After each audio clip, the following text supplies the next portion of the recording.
بسم الله الرحمن الرحيم. بسم الله الرحمن الرحيم. الحمد لله والصلاة والسلام على رسول الله. I would like to welcome you all in the live webinar. It's number 91 Pediatric Journal Club, which is now going to be virtual. Hopefully, in near future, it will be physical. On behalf of the Saudi Pediatric Association, I would like to welcome all the attendees and all our speakers and our moderators. And special thanks to the Jeddah Military Hospital for supporting this event.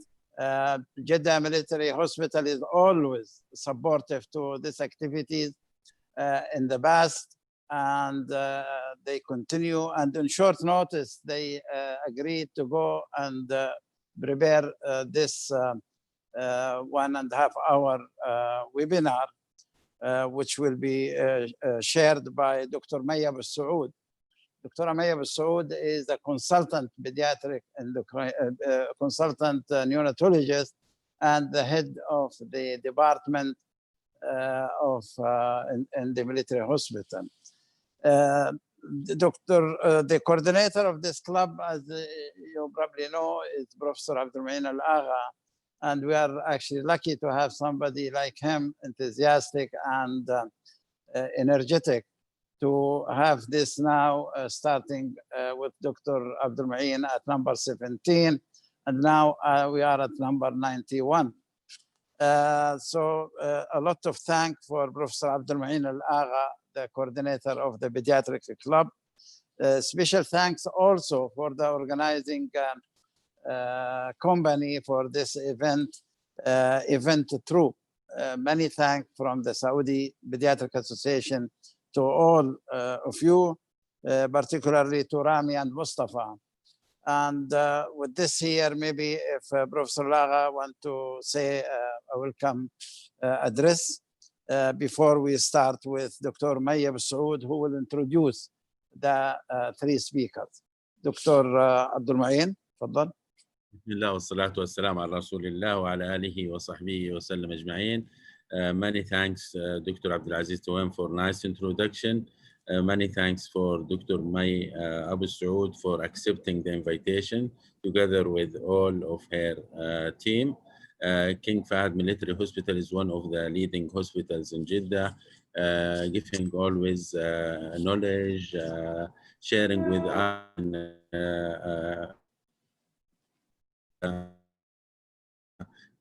Club for many years, and they never say no.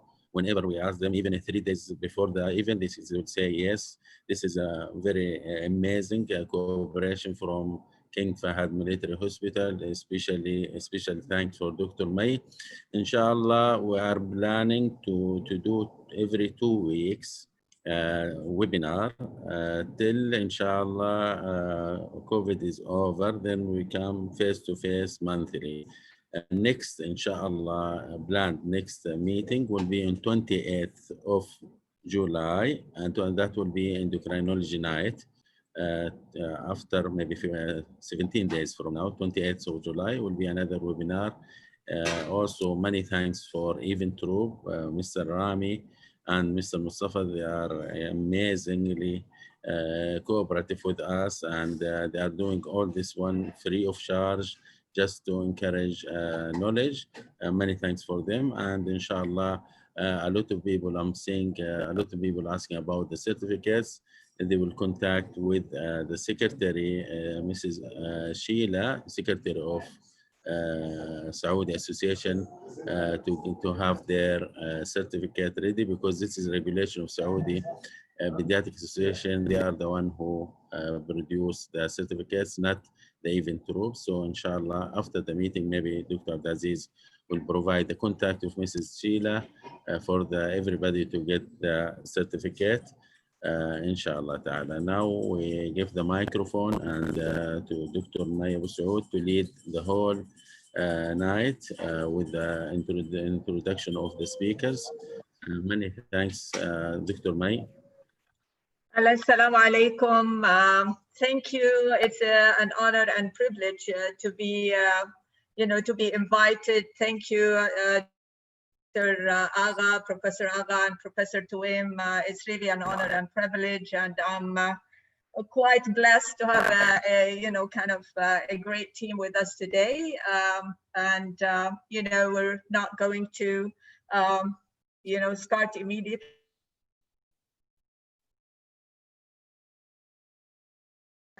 Inshallah, kind of full, and we're actually going to focus on critical, as it was, requested from the Saudi Association, and we're going to, as soon as I have the slides moving, yes, okay. So let's go to the program. So the first one will be, I'll be presenting what if. And then after that, we're going to take it stepwise, for the COVID-19 pediatric critical care, overview. So we're going to move to the emergency, then to the intensive care, then we're going to go to the NICU, and then we're going to have the word of wisdom from the, the immunology, explaining why these things are happening. So I'm going to start my talk with just an introduction with what Dr. May, if. Sorry, Dr. May. Yes. Please, ممكن نقفل البريزنت ريفيو. Display setting من فوق. The display setting, okay. Display setting.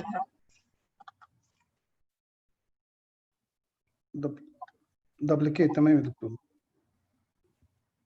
Duplicate the slideshow, okay. It's not closing. No presenter view. نقفل presenter view.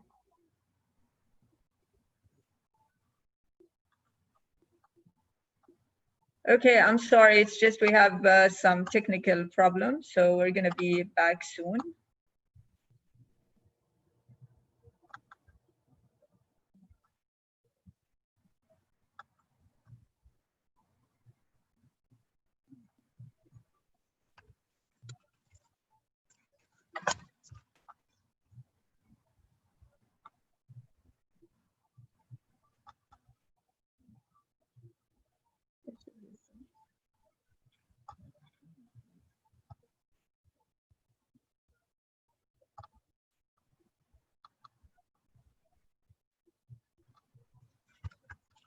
Is that okay? Great, Doctor. Great. Okay. All right. Okay. So my talk is going to be what if, and what if is just going through the FMEA mode, which is a failure mode and effect analysis. And we're just going to talk about it a bit, and then how we can apply it to critical care in medicine, and then the impact of the COVID-19 on the healthcare practices, and then how the integration of the FMEA with the COVID-19 challenges. So what is the FMEA? It's it's a failure mode and effect analysis. It's actually a proactive risk assessment and identification of potential hazards and appropriate corrective actions before their occurrence. And we are not really well familiarized with that mode in the quality. All of us nearly, we know about the root cause analysis. And it's there is a similarity between the two, but the difference is that the FMEA is proactive. So it's just, it's just predict what is the failure based on a calculation and assessment, and then put a strategy to prevent it. While the root cause analysis, it actually deals with after the event. So, if the sentinel event happened, then we will do the root cause analysis. So each failure mode refers separately to a specific type of failure, a distinct way in which a failure might occur, or to a distinct degree of failure. And all identified failure modes are rated on a numeric scale for relative severity based on an anticipated consequences of failure. So this is an example, you know, if we say that how we can rate the severity of any event that occurs in, you know, in our daily practice. Is it, you know, near miss, like, you know, a medication, you know, and it was stopped? Is it a minor event? You know, failure is not noticeable to the patient and would not affect the delivery of care.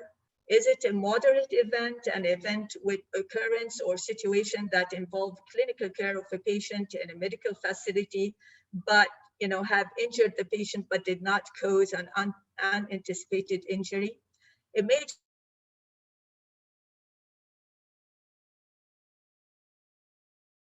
motor, physiological, or intellectual, or is it catastrophic event? Catastrophic death or serious physical or psychological injury, you know, a loss of a limb, death. So, you know, and they are rated according to the severity. And then, you know, the likelihood that it's going to happen. So if it's, you know, 1, then, you know, the failure is unlikely. If it's 2, it's relatively few failures. 5, it's very high. Failure is almost inevitable, you know, and then, you know, the rates would be according to, for example, failure is unlikely, for example, discharging the long baby to the, you know, the baby to the wrong parents. You know, it's a major catastrophic one, but maybe it's less likely that it would occur. And it's, you know, according to the, you know, the rate that it happens. And probability rating, you know, it can be from 1 to 5, or it can be extensively more 1 to 10. And then, you know, is the ability to detect the rating scale. So, you know, if we are absolutely uncertain that we can detect it, it's rate 5. And, you know, moderately to high, it would be rate 2. Now you're saying, okay, so you are just throwing all these numbers for us. What does that mean? So, you know, this means that if you want to assess a certain situation that it happens, for example, we said, you know, giving a baby to the wrong parents, it doesn't happen that often, but if it happens, it's a catastrophic situation. So what we need to do, we need to put a strategy and, you know, a policy and procedure to make sure that this does not happen. And then we use all the previous assessment that we've just said it, and then we come with a calculating number, and you know, according to the higher the number, the more likely you know, that event that need to be addressed. So FMEA is highly dependent on the motivation of the team and the leader of the team. And the key members in order to complete the analysis, modify the process design, and implement and monitor the change. And you know what, it's really, we need to not kind of, even with the near misses and you know, with the minor ones, we say, okay, this has happened, thank God that, you know, the damage was not really there. But I think instead of just waiting for this next event to happen, I think we really need to look into why did it happen and how we can prevent it from happening. And sadly, that in a study that surveyed physicians and the public showed that although 35% of the physician and 42% of the public had experienced some medical error, neither party believed that reform was high priority, though it should be. So we can't move to the next slide. Okay, so ICU, they are the best area that, you know, that we need really to assess the failure mode. Why? Because the type of the patients there, they are vulnerable. You know, they are more likely to be you know, to be faced with adverse event. They usually have impaired in consciousness, they are intubated, they have physical restraint, so they're not able to communicate very well. And also the care in particularly is prone to error. There is so many medication they're giving. Sometimes there is more than one team is involved, though yes, it's a closed unit, but we have, you know, other services, different, you know, consult, and, you know, unusual life-threatening events that can occur suddenly could be communication error, and most of the life-threatening events really happens at the time of the sign out or sign in of the nursing staff. Thirdly, although every patient is unique and complex, but there is a sequential care process often are repeated in the ICU. So for example, the patients are vented. So you know what? Yes, they do differ in their, you know, physiological basis, but you know, the process, the intubation, you know, the ventilation, the weaning, so there is a minor variation. So they would be an excellent example in order to do an FME, you know, model for it. And let me just show you an example. This is from Saliraki et al. And it's actually from an intensive care, which is, you know, kind of a tertiary level ICU. And they've looked at all the, you know, failure modes that they are important for their patient. And as you can see, what we've talked about it, they put the possibility of failure discovery, and then the risk intensity. And then they multiply it with, you know, with each other. And then this would be, you know, the RPN would be the value of that failure. You know how huge it is, or how you know, the effect, dramatic effect it is. And you know, they've done that for the endotracheal intubation, for the removal of the endotracheal tube, cup failure, you know, for the chest tube, and you can see that the RPN is higher. It reaches up to 800 for the endotracheal tube, and it's really, you know, it's a major occurrence in an intensive care. And then they sat, you know, they did a failure mode team, and they looked at the different failures. And of course, you know, the team has to be, it has to include members that they are part of the process. It means that nurses, respiratory, you know, therapists, the junior doctor, the consultant, and, you know, you might need also somebody from outside services as well, just to kind of look at it from a different point of view. And, you know, they looked at each failure. They discussed the probable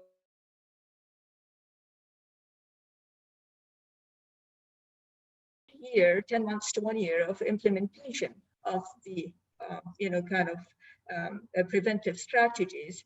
They went down with their RPN. You know, remember, it was 800 for the endotracheal tube. It went down to 384. And, you know, for the rest of the failure list as well. So this means that it became a safer unit for the patient, and that's what we all want. So critical care unit, whether it's an NICU or ICU or you know, cardiac ICU, they should really work on a failure mode, not as you know, a failure mode as an end product for the patients, but no. You know, anticipating the worst scenario in order to come with the best protective strategy for the patients. Now, if we take that to the COVID-19 and the healthcare practices, you know, it has really affected us in left and right. You know, we have all this personal protective equipment, and you know, you have to really know how to do the donning and the doffing, and with a certain sequential, and then you have to have a buddy that actually makes sure that you're doing it right, because, you know, the risk of the exposure. And according to the AHA, which I'm sure my colleague, Dr. Khawaji is going to talk about that become a risk factor. You're not supposed to jump to do resuscitation if you don't have the right PPE. Clinical staffing challenges, you know, strategy to mitigate the healthcare personnel staffing. We have closed all the elective surgeries, all the elective unit has been closed. And then, you know, we are shifting all our manpower in order to focus on the COVID-19. And if I go, for example, the COVID-19 teams, they are mixed of internal medicine, ophthalmology, you know, orthopedic. But yes, you do a training and orientation for them, but at the same time, each one comes from a different, you know, you know, clinical practice. But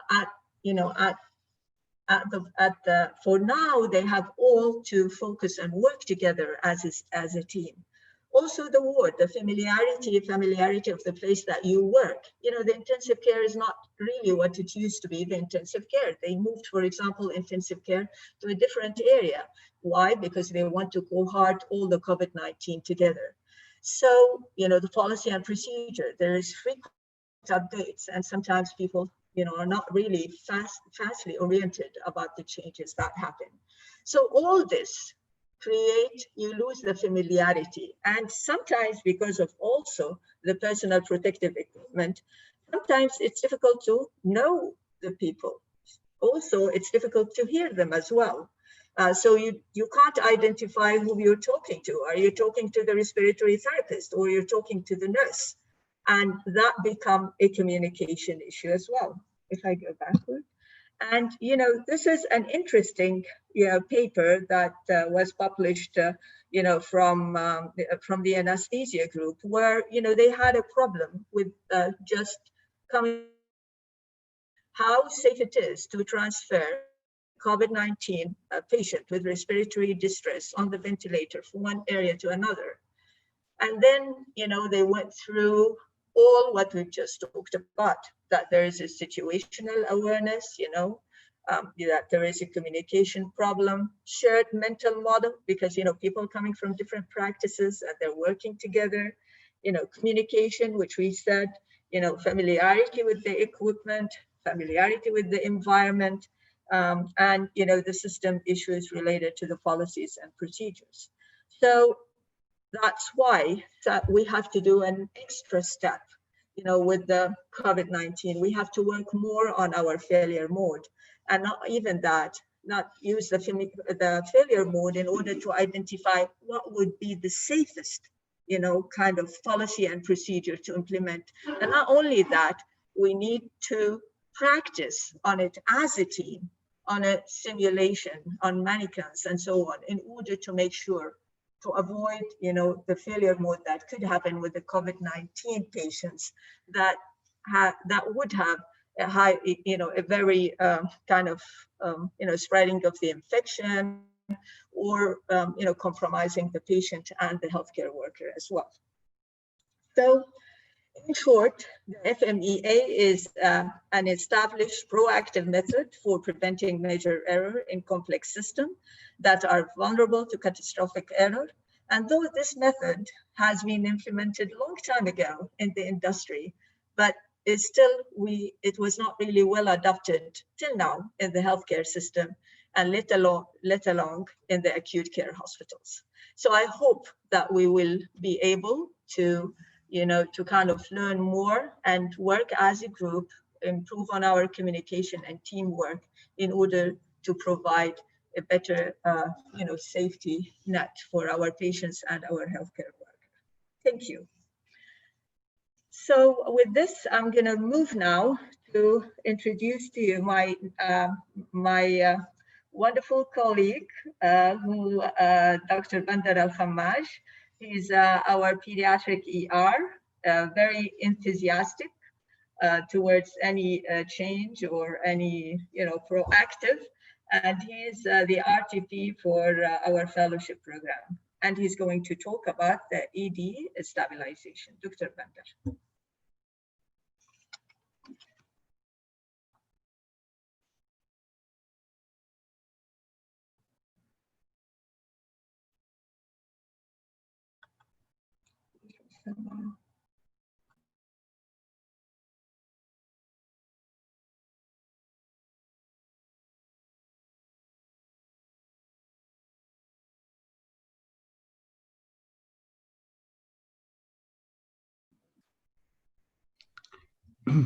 Hello. يا خلال واضح الصوت يا رامي؟ واضح ان شاء الله. طيب السلام عليكم جميعا. Good evening everybody, and thanks for allowing me just to have this meeting with the groups. Thanks Prof. Al-Agha, thanks Dr. Twain, Dr. May for moderating this meeting. The slide is clear? No, we cannot see. Share screen, doctor. Okay, I share the screen or no? Okay.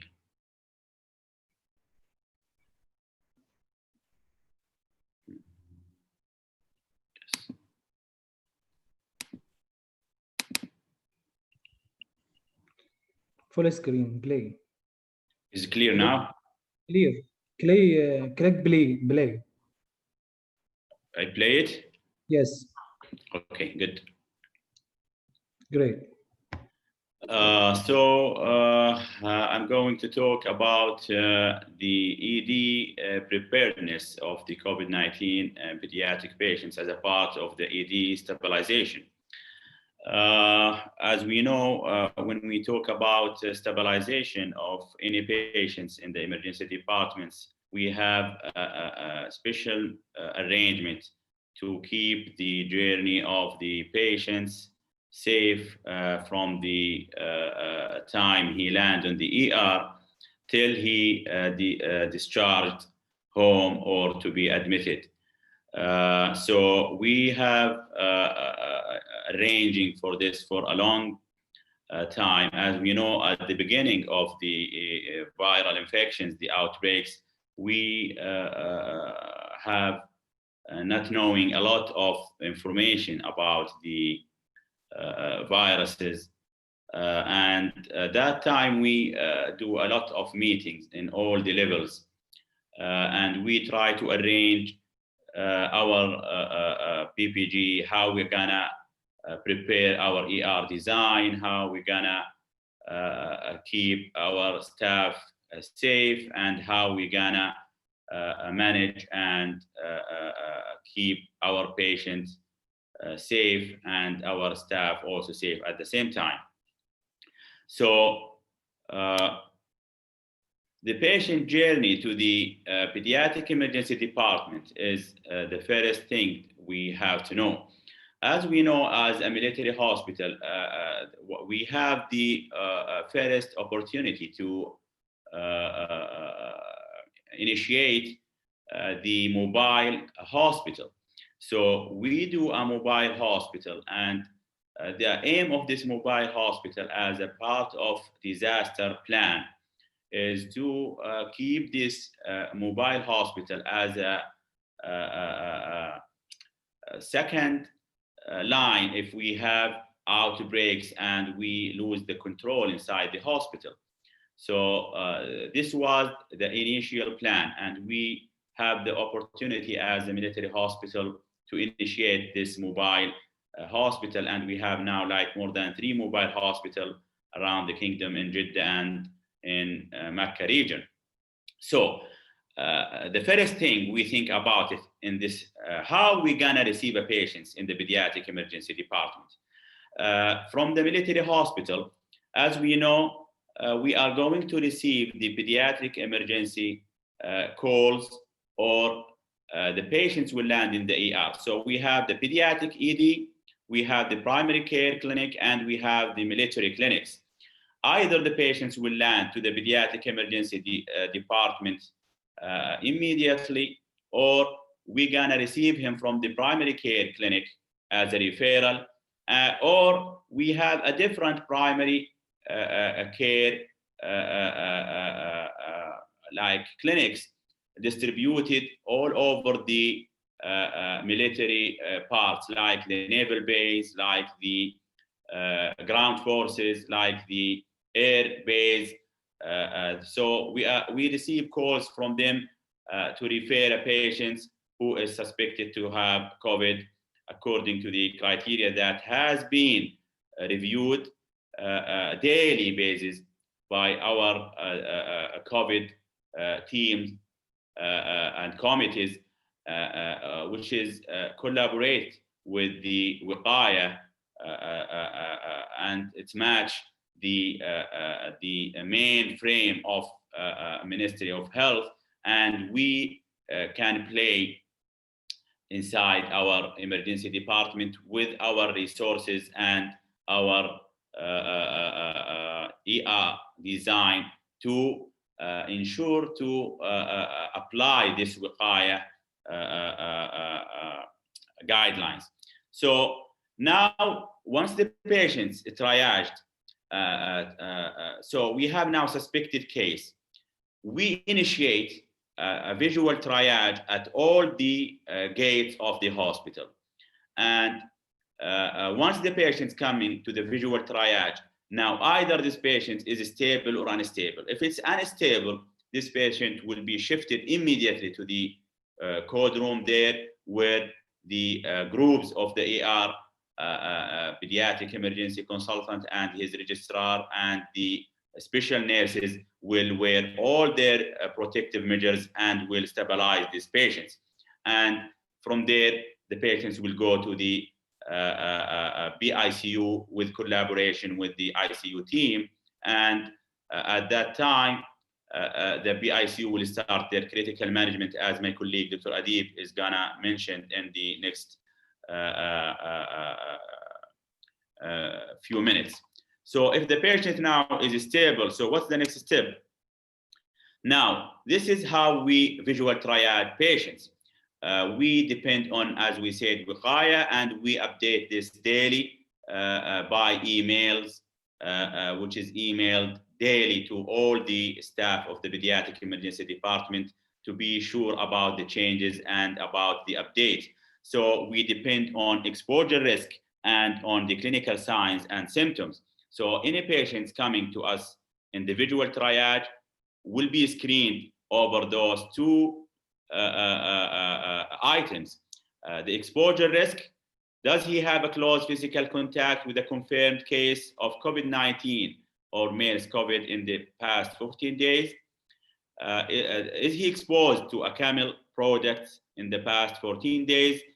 Or he is living in a working in a facility known to experience an outbreak of COVID-19 in the last 14 days. Any one of this individual triage scored positive, he will be scored as 3. Then the clinical signs and symptoms, as we know, fever or a history of fever will be scored as 4, cough will be scored as 4, shortness of breath is 4, headache is 1, nausea, vomiting, diarrhea is 1, and any patients from the visual triage, either he land to the ER immediately or referred from other department or clinics, he will be scored 4 or more. Then this patient is highly suspected to have COVID-19.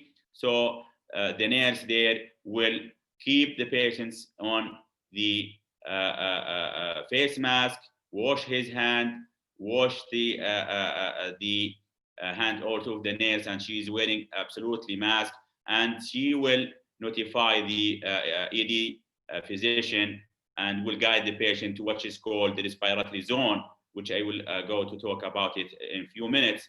And there the ED physician will be notified, the preventive medicine, the nurse in charge, and the infection control, and the process will start from there.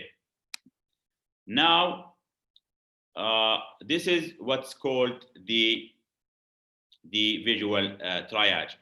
So what's the next step now? The next step is when we go to see now the pathway. Now, this is the pathway which tell us how the patient is gonna be moved. So what we do in our emergency department is now any patient scored is 4 or more, he will have 2 lines.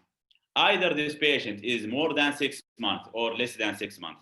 if this patient is less than 6 months, by any mean, he is going to be admitted to the respiratory zone area, and all the protective measure will be taken there by the physician, all the PPEs, or by the nurses, and the doctor there. He's go to the area there, will take brief history and examine what allow to examine rapidly.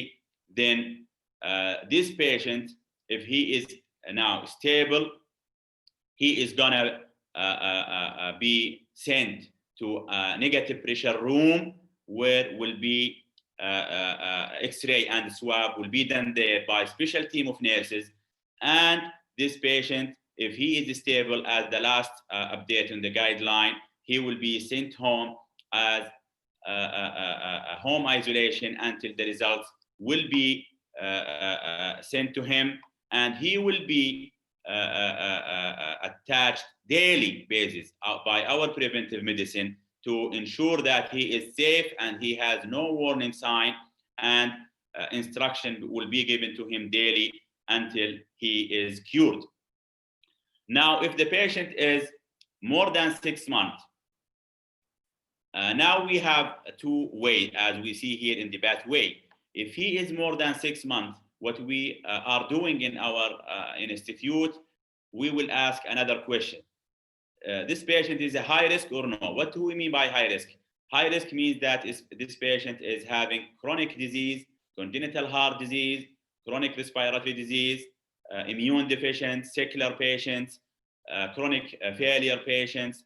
Those patients are high risk, will be managed the same in our respiratory zone by the same measures, and all swabs and X-ray will be done in negative pressure room and not in the respiratory zone. Now, what if the patient is more than 6 months and he has no risk factor? Now, if the patient is more than 6 months and he has no risk factor, we have initiated what's called screening clinic, which work 24 hours in our hospital. These patients will be sent to the screening center there. Again, all the protective measures are there with the physicians there, full PPEs they have all the instruments, they have more than 1 negative pressure room. The patients will be taken his swab there, and X-ray will be done for him there, and if he is stable, will be sent home and followed daily by the preventive medicine, who will give the instruction on daily basis. So this is how we are stabilizing patients and ensure that the patient is stable. Now, a question is raised if the patients in the screening center and the physician there is worried about something maybe not seen by the visual triage there. So to ensure that we don't miss anything, we have a hotline between us and between the screening center. And if he is happy and seeing the patient stable, will follow the protocol that we see here in our slide. But if they found that something new happened, because we know vitals can change. Maybe he came stable, then he changed to be unstable at this time. He will contact the ED physician and he will inform him about his worry, and instruction will be given to him by the ED physician, either to reassure this physician to send patient home, or if he is worried or something changed, he will be back on the same line to the respiratory zone, guided by nurse to the emergency department.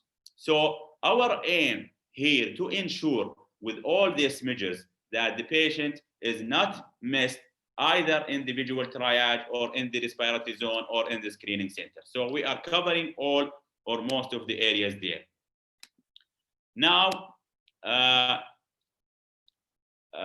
let us say that this patient is having high risk patients in the emergency department or respiratory zone, or he is having unstable vitals, like he is a little bit tachypnic, his X-ray is not that good, we are worried about him. So we decide now to admit patients. Again, we arrange daily 24-hour over 7, what is called the pediatric COVID team on call. This pediatric on call team is consisted of consultant and resident, and they are in rota for the since the outbreaks or the pandemic start. Those team, they have known mobile number and they have known bleep number. We are going to contact them from the emergency department that we have a patient in the emergency department. His vitals is like this, his lab is like this, his X-ray is like this. We are worried about him. They will receive the message, and the patient is gonna send with a pathway, clear pathway to them to the pediatric ward, COVID ward. So we have initiated what's called pediatric COVID ward. This is only for a COVID patients or suspected COVID patients, and will be managed there by special team with a very good relation between us and them, and we work on the same wavelength to know the arrangement and to receive the patient safely at the same time. Now, just to tell you that we have some of the helping measures that can help us always. We are not focusing only on stabilizing patients. We need also to take care of our staff. So housekeeping play very important roles in the pediatric emergency department, and they have their own protocol of what is the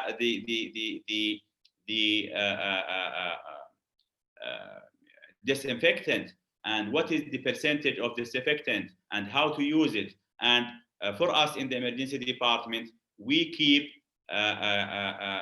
disinfecting in every shift. We have 3 shifts per day. Each shift is 8 hours.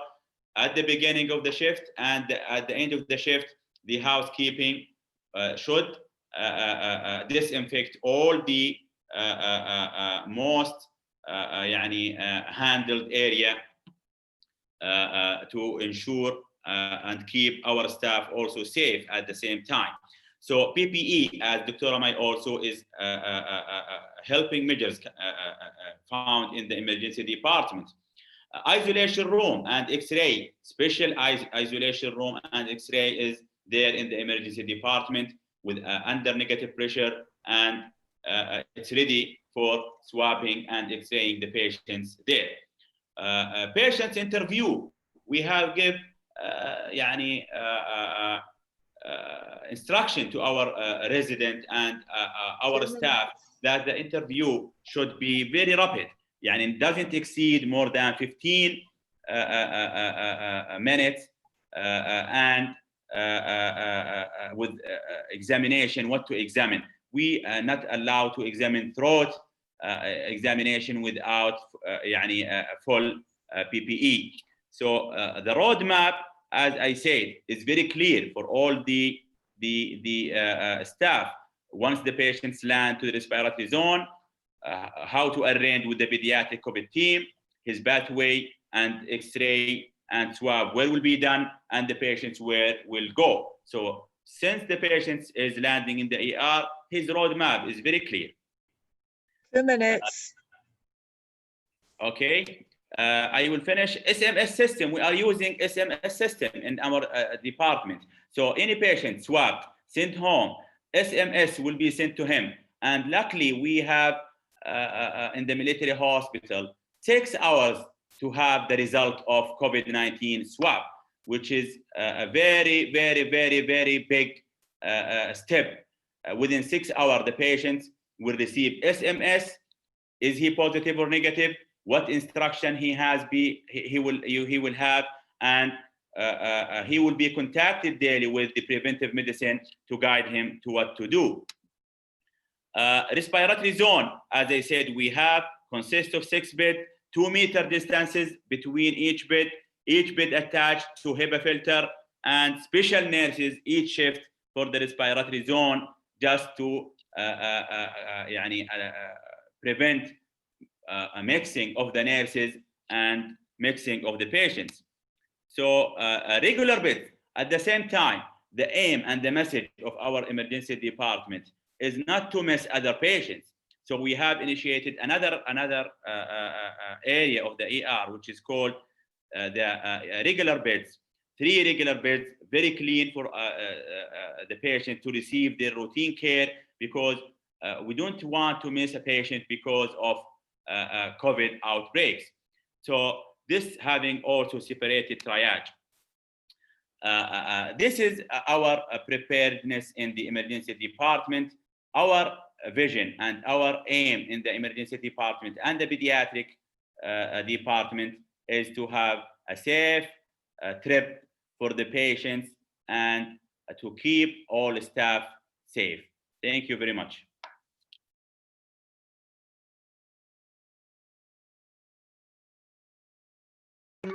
Thank you, Dr. Bandar, for taking an overview.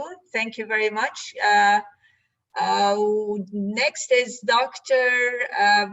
Adib Khawaji. Dr. Adib Khawaji is our pediatric intensivist, and he's the director of the Pediatric Intensive Care, and he's also the second deputy director of the department. He's going to talk about the Peds ICU management during COVID-19 pandemic. Dr. Adib.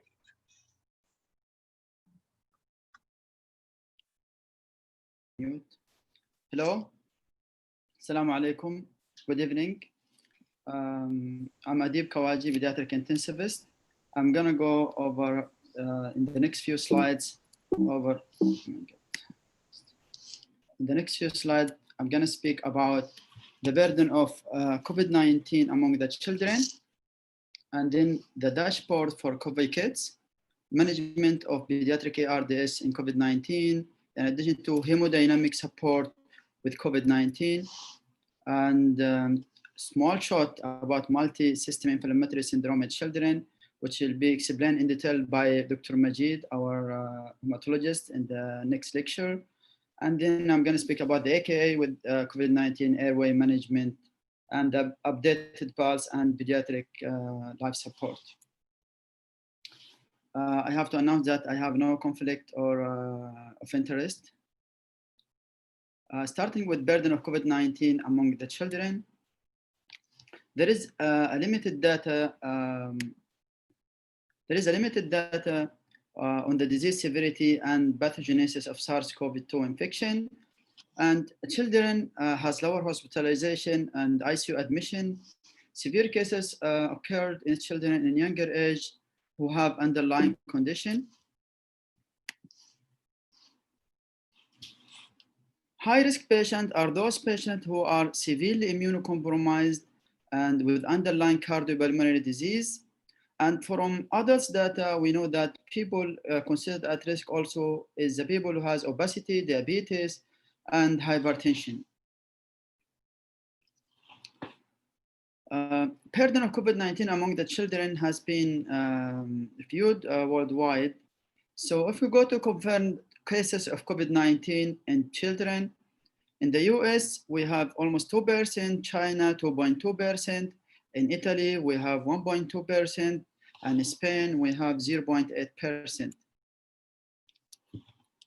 And in the largest study in China that include more than 2,000 children, the patient was divided into 5 categories: asymptomatic, which represent 5%, majority were having mild symptoms, almost 50%, and severe only represent 5%. Those who are critical presented with ARDS, respiratory failure, shock, or multi-organ dysfunction, only 0.6%. We're going to the national and local data dashboard. The emergence of the novel coronavirus-induced pneumonia in Wuhan, China, has been an urgent threat to the public health throughout the world. In December 2019, In January 20, WHO declared COVID-19 as the 6th public health emergency of international concern, and in February 2020, WHO officially renamed the virus as SARS-CoV-2 and the disease as COVID-19. March 2020, or exactly at 11th of March 2020, which is 4 months exactly from today, has been declared as pandemic.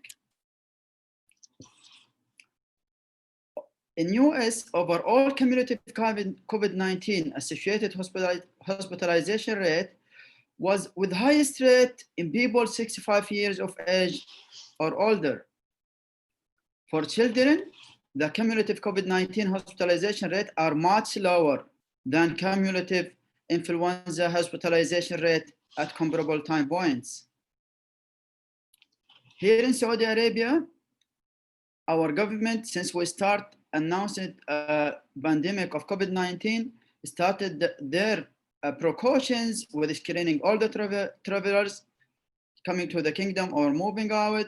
In addition to that, the Ministry of Health, in association with the CDC of Saudi Arabia, established the coronavirus guidelines management. The Saudi Critical Care Society released also the guidelines for management of ICU patients. If we're going over this board, which has been released nicely and in daily update by the Ministry of Health in Saudi Arabia, comparing the global pandemic of the disease in addition to what's going on in Saudi Arabia, as you can see globally, we have almost around 12 million confirmed cases with COVID, and the mortalities reached up to date is 560,000. In Saudi Arabia, till today date, we have almost total confirmed cases of more than 200,000, and the deaths more than 2,000. Today cases, we have almost 2,900 confirmed new cases with 30 mortalities today.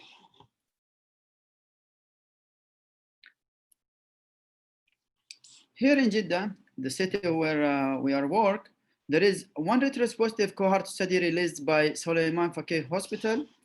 And interestingly, the finding of this study found that approximately 54% were male patients, were male children. And interestingly, found the ischemia may be the sign of less severe infection in the children. And therefore, further study should be conducted to study this ischemia. Moving to ARDS management, let's agree on this first. The goal of managing any critically ill COVID-19 pediatric patient is to have an adequate oxygenation and hemodynamic stability during the acute phase of COVID-19. WHO has dividing the presentation of the patient to mild, severe, and to those who have ARDS. So the patient who has mild respiratory disease, they can be discharged home and monitored there with strict adherence to the quarantine guidelines, using of acetaminophen as the first line of fever control, with daily monitor for the symptoms progression. Severe respiratory disease are any kids who have tachypnea with any one of the following: central cyanosis or hypoxemia, grunting, lethargy, unconscious, or have convulsion. ARDS in kids was defined as worsening respiratory symptoms 1 week after disease onset due to SARS-CoV, or with new obesities on the chest imaging that couldn't explain by cardiac failure or volume overload, if the BO2 and FiO2 ratio less than 300, or if the oxygen saturation to the FiO2 ratio less than 264 for those who have non-invasive ventilation. Patient who has invasive ventilation, if they have the oxygenation index more than 4 or oxygen saturation index more than 5. If we're coming to quick review of the oxygen therapy for the kids who have hypoxemia with COVID-19 positive, we start with simple oxygen via low flow nasal cannula if they are desaturating below 90. If continue to be hypoxemic, then we can move the face mask with the reservoir bag. And if you are sitting where you have high flow nasal cannula with persistent hypoxemia or increased work of breathing, high flow nasal cannula, considering that there is increased risk of aerolization, once we move to high flow nasal cannula, if the high flow nasal cannula is unavailable or the patient has increased respiratory distress, we can move to non-invasive ventilation using bubble CPAP or bi-level positive airway pressure. Keep in mind, once we reach to this level, we have to closely observe our patient for quick deterioration if happens. If we failed all of these measures, then we should move to non-invasive ventilation. Sorry, if we failed all of this measure, we should move to invasive mechanical ventilation. Once we consider invasive ventilation, we have to consider that the most trained and skilled healthcare provider, he should be the one who will intubate this patient using cuffed endotracheal tube and video laryngoscopy to ensure the successful rapid sequence intubation. He should wear the PPE with full precautions according to the institute guidelines. And we should consider lung protective strategy after intubation. And those patients who have low lung compliance, we should consider higher beep. If patients have refractory hypoxemia, we should consider bronch positioning. Inhaled nitric oxide can be trial to improve the oxygenation. So far, there is no clear data about the high frequency oscillatory ventilation for those who have refractory respiratory failure with COVID-19, but it can be considered in some situation, especially if you don't have an easy approach to the ECMO service. ECMO service for each patient who had refractory hypoxemia and cardiac failure, myocarditis, arrhythmia, pulmonary embolism, difficult to manage, and refractory to all optimization of medical management should be considered after detailed discussion with experts in the ECMO field and considering the resources of the country and the hospitals. Moving to the hemodynamic support of the kids who have COVID-19, it's almost the same things that we know from the Surviving Sepsis campaign. I'm going to go over them quickly. If you have a patient who is presenting with septic shock with COVID-19 or without, it is a septic shock. So deal with it in the first golden hour. Get your access, your blood culture, start your broad spectrum antibiotic, have a serial lactate measurement, and start your fluid bolus and vasoactive medications as per need. Keep in mind, we have to have continuous reassessment for our patient for fluid status, vasoactive titration, and advanced hemodynamic monitoring, and looking for the source of infection. This is the target of the systolic blood pressure for those who have non-invasive blood pressure monitoring. Recommendation for septic shock for this patient who is hypotensive should be started with, or in shock should be started with 10 to 20 ml per kg, titrated up to 40 to 60 ml. If there is no signs of pulmonary edema, consider to start early vasoactive medication as per need. Isotonic solution always preferred. If you don't have ability to have invasive blood pressure monitoring, you can use systolic blood pressure as acceptable option till you get your good access to main arterial pressure. Consider using of advanced hemodynamic variables like measurement of cardiac index, SVR, and central venous oxygenation saturation to guide your resuscitation. Keep in mind, serious lactate measurement can help by evidence to guide our resuscitation. Epinephrine and norepinephrine can be initiated as per need, especially if epinephrine can be started if you have cardiac dysfunction, and norepinephrine should be considered when you have lower systemic vascular resistance. If the patient with myocarditis or low cardiac output, think about vasopressin. Inodilator should be considered if we have signs of tissue hypoperfusion and cardiac dysfunction despite high doses of catecholamines. Still debates about anti-inflammatory dose of steroids in view of septic shock. Patient in shock with severe disease should have full cardiac evaluation, including echo, ECG, cardiac biomarkers. If the patient had myocarditis, keep in mind to start earlier steroids and IVIG. Just a snapshot from ICU perspective. Dr. Majid, my colleague, will give full details about this, and he will go over the over the details case definition. Just interested for me, this case in US shows predominant in males and the age, median age 5 to 9 years, and major involvement of GI system and cardiovascular system. A lot of definition will be reviewed by Dr. Majid. The distinguishing feature of gastrointestinal manifestation and cardiac manifestation can recognize the pediatric inflammatory multisystem disease. For us in pediatric ICU, the indication of admission is if the patient has hypotension, shock, or poor perfusion, if the patient had moderate to severe ventricular dysfunction, if he has high-risk arrhythmias, macrophage activation syndrome, or cytokine storm syndrome. In our management in pediatric ICU, we need multidisciplinary team, including intensive care, cardiology, infectious disease, and rheumatology should manage this type of patients and guide the treatment. In patients who has COVID-19 and develop acute kidney injury, we should observe them clearly with clear assessment of renal function. Unfortunately, those patients who has COVID-19 and develop AKI, they have higher chance of risk of death. There is no special time for development of AKI. Causes could include volume depletion, hemodynamic changes, viral infection leading to direct kidney tubular injury, thrombovascular process, glomerular pathology, and rhabdomyolysis.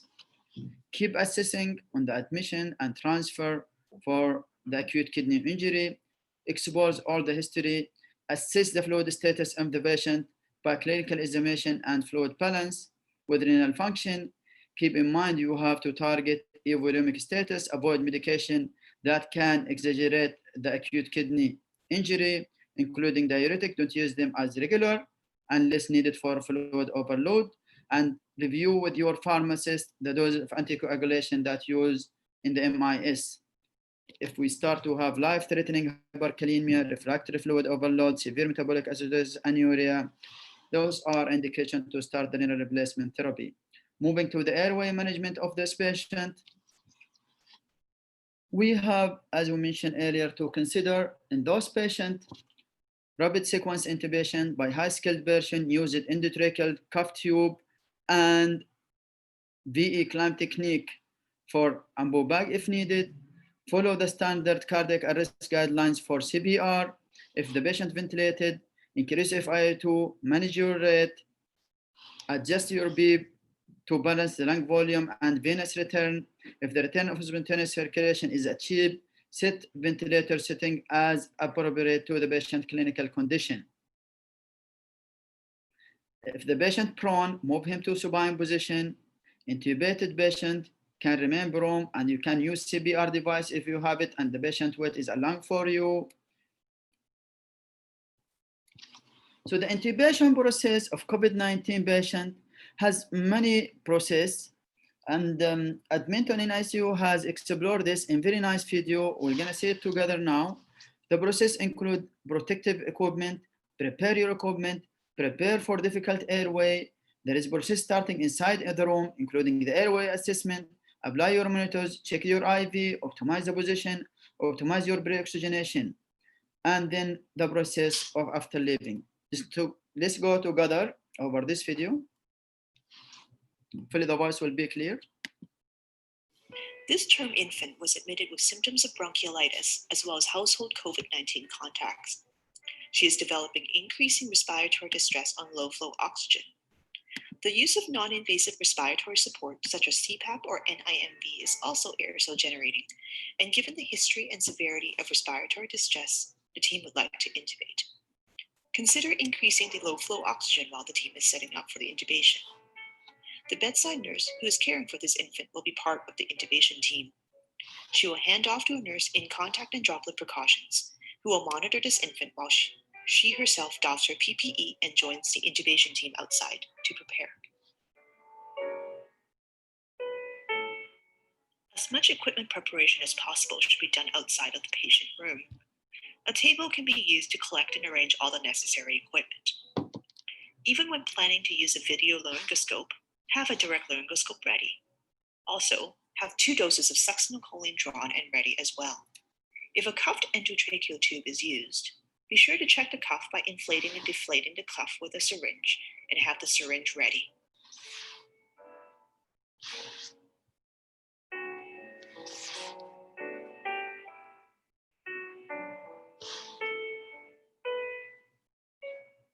All of the ventilator setup can be done outside of the room as well. Set up the ventilator on the tanks. Doing this will allow more flexibility in where the ventilator can be placed during the procedure. It will also allow the respiratory therapist to connect the ventilator to the wall gas outlets after the intubation to decrease the workload prior. Connect the circuit to the Untitled CO2 and a test lung. The ventilator settings can then be entered such that the ventilator can be started prior to the intubation.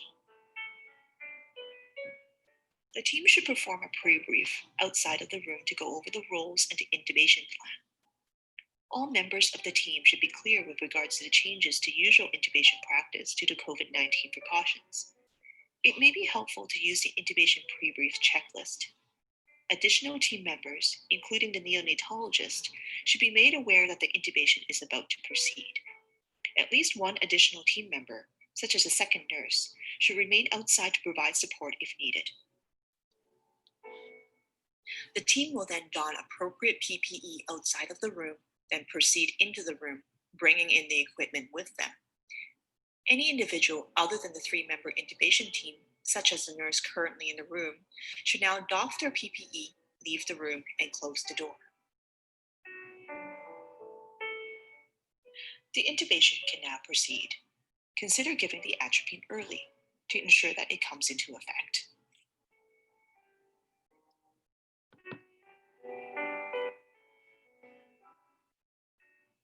The respiratory therapist will now set up the ventilator. The Untitled CO2, already on the ventilator circuit, is connected to the monitor. The ventilation circuit is placed close to the infant for easy access. The ventilator is then started. It will ventilate the test lung. While we wish to avoid bag mask ventilation, the bag mask device is checked in case it is needed. A viral filter has been fitted between the mask and the T-piece. If possible, have the recorder outside the room. All of the equipment, including the video laryngoscope, is ready. When the intubator is ready, fentanyl and succinylcholine is given back to back.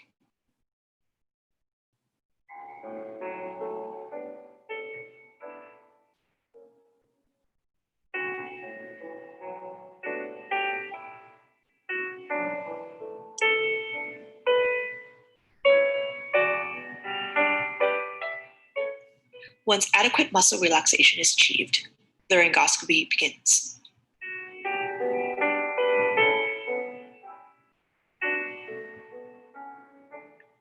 Once the tube is placed, the depth is checked and noted. When checking the tube depth, attempt to do so as far away from the infant's face as possible. The tube is directly connected to the ventilator. Placement is checked by auscultating and by the Untitled CO2. If using a stethoscope, ensure that it is the infant's own stethoscope or that it is cleaned appropriately after the procedure. The cuff is then inflated.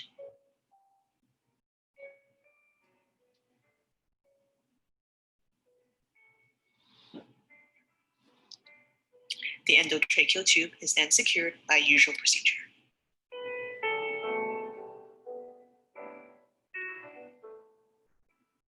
The used equipment should then be disposed of or cleaned per infection control guidelines. Special equipment, such as the video laryngoscope, need to be handled with care.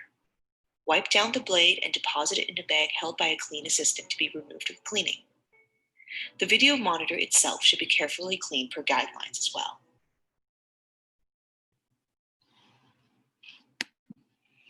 This term infant was admitted with symptoms of we're gonna move now to go over quickly over the Bls algorithm and the Bls algorithm. And there isn't a lot of changes, just keep in mind what has been highlighted by yellow. When you verify the scene safety, don your PPE and limit the personnel in the rest station as much as you can. And when you need to do a bag mask ventilation device, use a viral filter with tight seal all the time. Either you are single score or double score, use the same thing. If you move to Bls algorithm, what have been highlighted by yellow color also should be initiated. Don your PPE, limit the personnel, and always prioritize the intubation, and then resume CPR after that. Pause the chest compression for intubation. If the intubation delayed, consider supraglottic airway or bag mask device with filter and tight seal. Connect to the ventilator with filter when possible. I'm gonna finish my talk quickly with quick review over the pharmacological options. Hopefully I have enough time, Dr. May.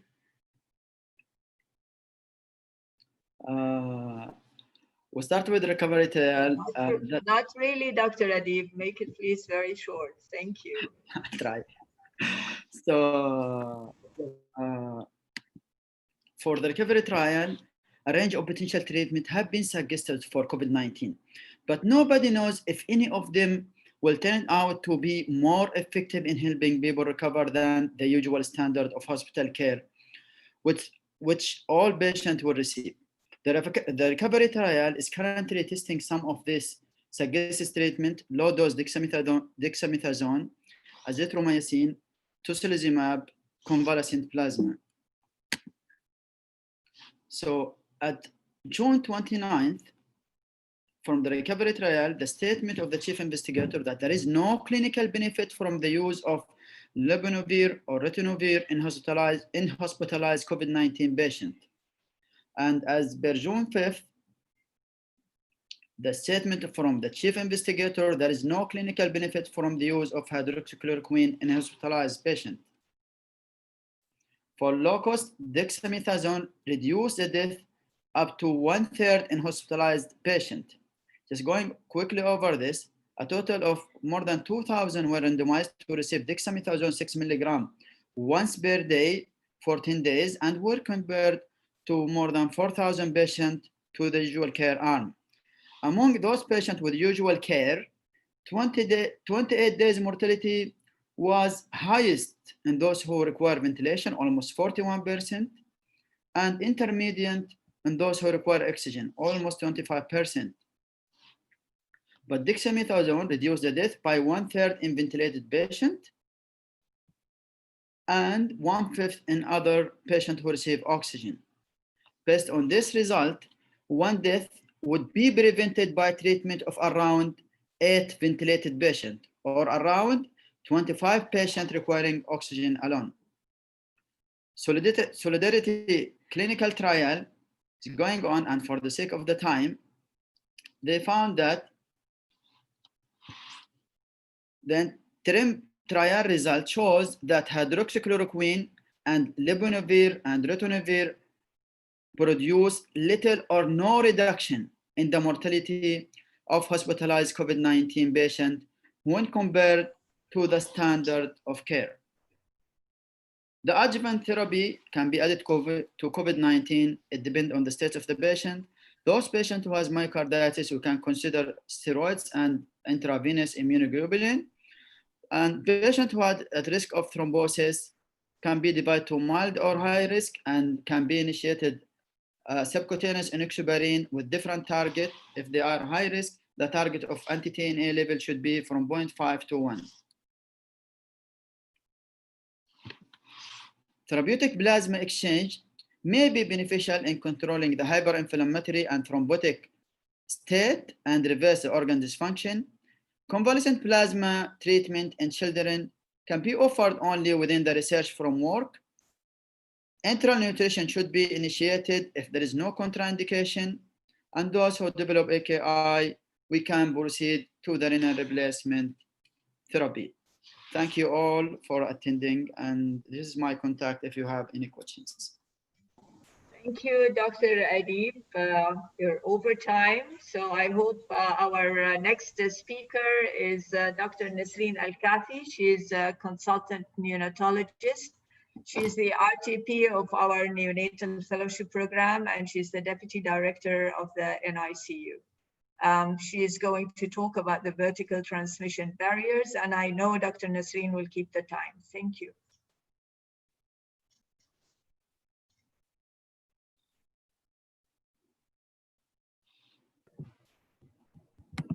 Thank you, Dr. May, and Assalamu alaikum. Thank you for all the organizer of Saudi Pediatric Society.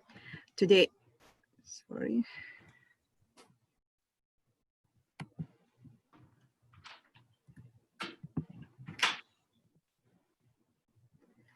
Okay, I will talk about the vertical transmission and barriers in newborn during the COVID-19 pandemic.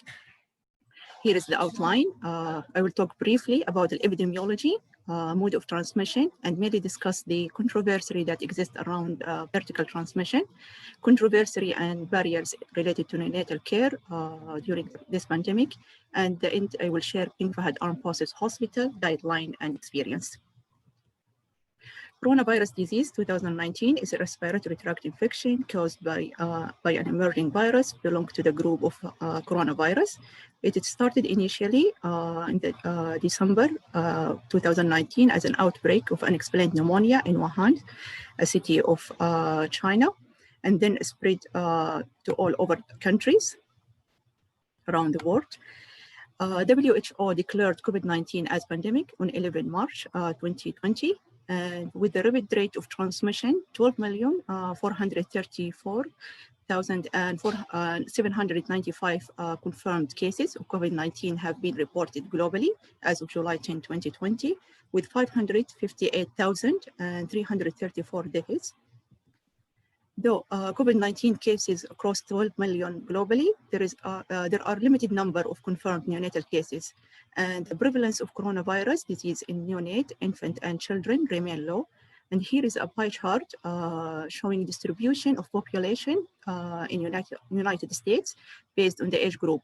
The white color represents the infants below the 1 year of age. The predominant mode of transmission is by a droplet. One of the major concerns is whether coronavirus can be transmitted vertically and cause congenital infection. There are only few cases of confirmed COVID-19 in neonate, and there is no solid evidence to support the possibility of vertical transmission. I will go in the next few minutes about this issue. Neonates can be affected by coronavirus in many ways, either by vertical transmission from the mother to the fetus, or horizontal transmission during the delivery, intrapartum. The baby might be exposed to the maternal blood, secretion, and feces, or immediate postnatal transmission from the mother, family member, or community, or nosocomial infection from healthcare provider. Definition of vertical transmission is very important to standardize the definition in order to interrupt the transmission and the clinical course. For the intrauterine and vertical transmission, the mother should be tested positive, and there is evidence of early neonatal exposure, which defined as positive PCR in nasopharyngeal swab, or amniotic fluid, or cord blood, or neonatal blood at less than 24 hours. And it should be persistent for more than 24 hours, or IgM positive during the first week of life. For the intrapartum and immediate postnatal transmission, the real-time PCR should be positive in the first 2 weeks, or IgM positive at 2 to 3 weeks. The viremia is found in 1% of patients with symptoms of COVID-19, and is generally low and transient. COVID-19 also uses an angiotensin converting enzyme as a cell receptor, and this receptor is low in the placenta cell. So for that, it suggests that the virus is unlikely to be transmitted across the placenta, and congenital infection is unlikely. For the prenatal, as I described the definition of intrapartum and postnatal, the cases who have been confirmed positive, majority of them are asymptomatic, or they have mild symptoms like temperature instability, lethargy, feeding intolerance, or some respiratory symptoms. What do we know so far about vertical transmission? The gold standard for the diagnosis is real-time PCR. But a major issue of any published study to date is the relative inaccuracy of available diagnostic test result. Sensitivity of real-time PCR is around 63% in nasal swab, 93% in bronchoalveolar lavage, and 29% in feces. It recommends to test the presence of the viral in the placenta, amniotic fluid, cord blood, and nasopharyngeal swab sample. And very important to emphasize that all these samples should be collected immediately after delivery, just to be after cleaning and using aseptic technique in order to guarantee that these samples are not contaminated and represent intrauterine condition. Primary reports from China suggested that intrauterine vertical transmission was unlikely. And then the introduction of serological test of cord and neonatal blood of COVID-19 has raised a concern. Recent review of 7 publications, a total of 10 placenta, has been examined using RT-PCR, and only 2 studies were reported detection of this virus within the placenta. But any of these babies were found to be infected during the first week of life. Publication on around 600 cases of infant born to COVID-19, suspected or confirmed mother, described in the literature from different countries. And the vertical transmission is still uncertain, might be 1 to 2%. One of the main evolving focus is to assess and mitigate the risk of vertical transmission among COVID positive mother. And most recent systematic review of maternal transmission of SARS coronavirus 2 to the neonates and possible routes for such transmission. It is a systematic review and critical analysis published in end of June by Katie Walker and her colleagues. The study, it included 49 studies from different countries. The study reviewed 666 babies and 655 women. 28 babies, which around 4%, had confirmed COVID-19 infection postnatally. And from those who are tested positive, 2.7% delivered vaginally, and 5.2% delivered by C-section. Most of the babies are term, only 7 babies are preterm, and 8 of them are symptomatic. And there is no mortality reported for those cases.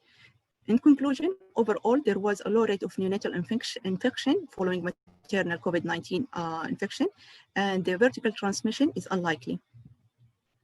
2 articles reported in the JAMA from separate research teams in China present details of 3 neonates who may have been infected with coronavirus in utero.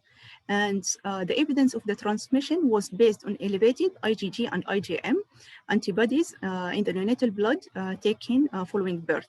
However, all the 3 neonates pharyngeal swab were negative. As we know, the maternal IgG antibodies cross the placenta, IgM are fetal of origin. This suggests in utero exposure to COVID-19 virus, although none of those infants had positive PCR. So there is no virological evidence for congenital infection to support the vertical transmission. But the kinetic decline of the IgM was reported by one of the study, Dong et al., and it was unusual compared to the rates of the decline in other congenitally transmitted infection. It was initially at 2 hours of age 45, and then at 14 days of age was 11. This rapid decline, along with the challenge with the false positive IgM test result encountered with the other congenital anomalies, raised the possibility that it could not present the true congenital infection. Is there evidence of intrauterine vertical transmission of COVID-19 infection? And how confident we are?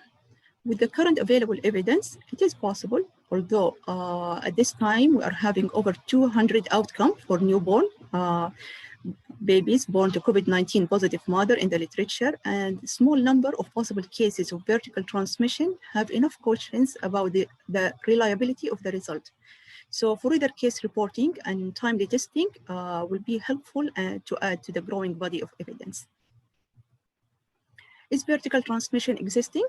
Up to date, there is no concrete evidence of intrauterine vertical transmission of coronavirus, but further high research is needed. Virological and serological evidence is valuable to clarify this issue. However, the study design should be scientifically sound and reliable assay should be used. Longitudinal follow-up of infant for 6 to 18 months after birth is essential to draw a reliable conclusion when serological results are used. In our clinical experience, there has been pressure during the pandemic to separate infants from the mother, to use formula feed instead of breastfeeding. And some centers, they deliver all the baby via C-section. They thought that it might decrease the rate of infection. However, with the emerging evidence, recommendation for management and care of newborn, suspected or confirmed COVID-19 mother continue to evolve. And based on available evidence, although this recommendation could be are subject to change because more evidence become available, the mode of delivery is best to be decided as per maternal and fetal indication by the obstetric team. There is no evidence to suggest one mode of delivery is better than other. For the separation versus rooming in, the decision should be made based on the gestational age, newborn condition, maternal status post-delivery, and individual hospital policy should be considered. But most of the recommendations prefer early separation till the maternal swab is known. And finally, for the feeding, 3 options are available: either direct breastfeeding or express breast milk or the formula. Weigh the risk and benefit of breast milk, and given uncertainty around transmission, most guidelines recommend to continual breastfeeding and share decision with the mother. In response to the pandemic, we had to implement guidelines in our hospital at King Fahd Armed Forces Hospital, Neonatology Division. And for any pregnant lady who present to the ER in labor should be after triaging based on clinical case definition.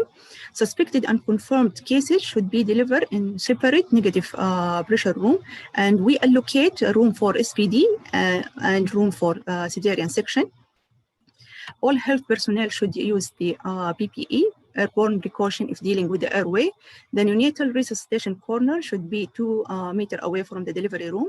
Skin-to-skin contact should be avoided immediately after delivery. Resuscitation should follow the standard NRB guideline, immediate separation and transfer the baby to NICU isolation area. And 2 consecutive tests will be taken at 24-hour and at 48-hour of the age. If both tests are negative and the baby is clinically well, we'll follow maternal swab. If the maternal swab test is negative, then mom and baby can be discharged with phone follow-up. If the test is positive, prefer extended family member to involve in the care if possible. If not, then we should counsel mom about the infection control measures during the care of the baby. If the infant is ill, will remain in the in ICU and managed accordingly. The mother can express a breast milk after proper hand and breast hygiene while she is wearing a facial mask. Just here to emphasize that in the delivery and operator room, this negative pressure room, PPE is a must, and avoid skin-to-skin contact. The resuscitating corner should be at least 2 meters away from the delivery table. Limited number of care provider in resuscitation area, and 1 extra person from NICU should wait outside just in case of need help.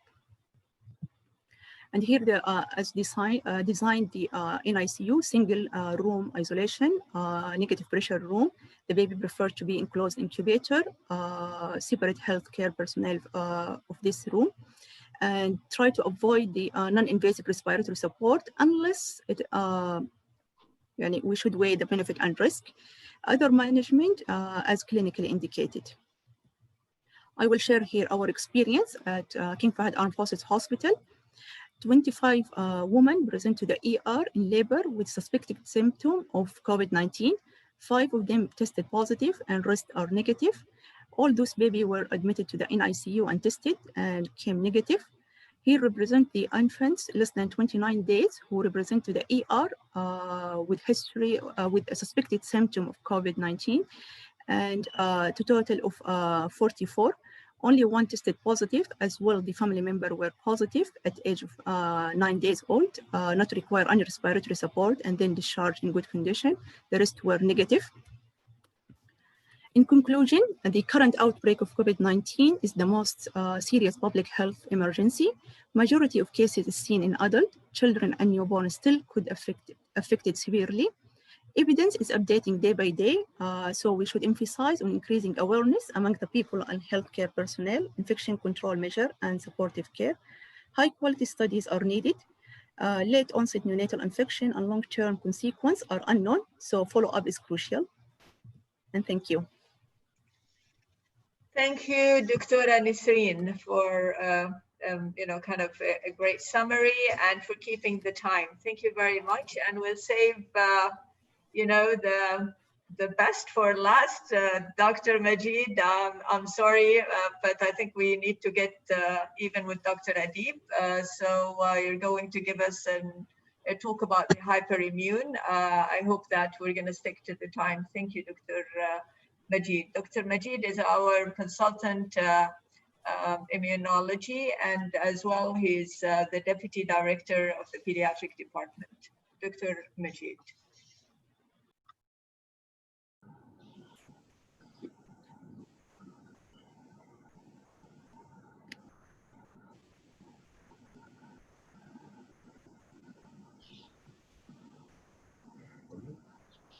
بسم الله الرحمن الرحيم والصلاة والسلام على أشرف المرسلين سيدنا ونبينا محمد وعلى آله وصحبه وسلم. Thank you for everybody who prepared to facilitate this meeting. I'm a pediatric rheumatologist, not immunologist, just for correction. This is my... I think it's getting late. I'm sorry, Dr. Majid. Dr. Majid is our consultant rheumatologist. Alzheimer, sorry.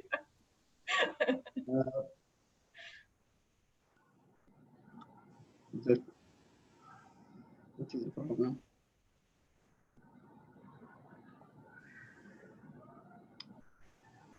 The cursor is not going. Okay, so quick introduction. COVID-19, as everybody knows, is a pandemic, has caused catastrophic disease worldwide. Most children, in fact, in pediatric age group, has mild disease compared to adult. Multi-system inflammatory syndrome, childhood syndrome, with absence of pathognomic finding and diagnostic test.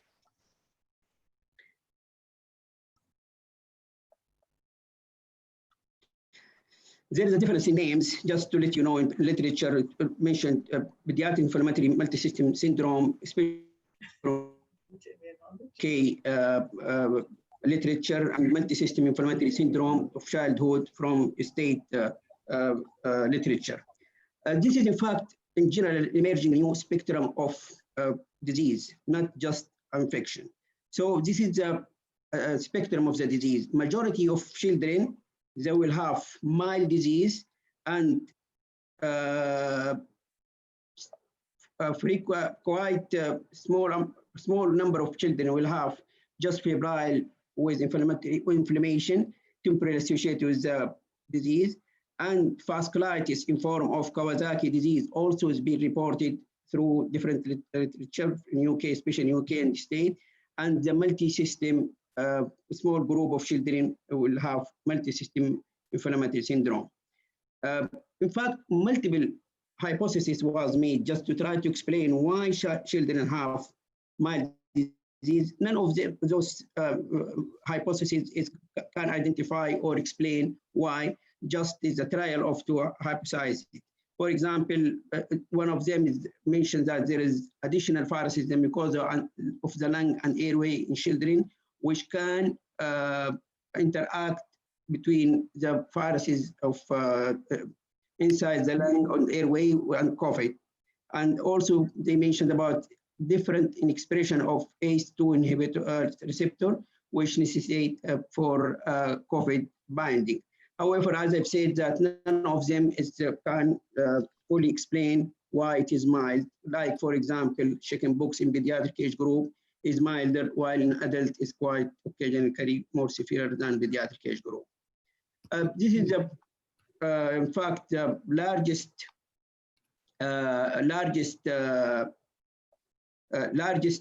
collection from the 26th state.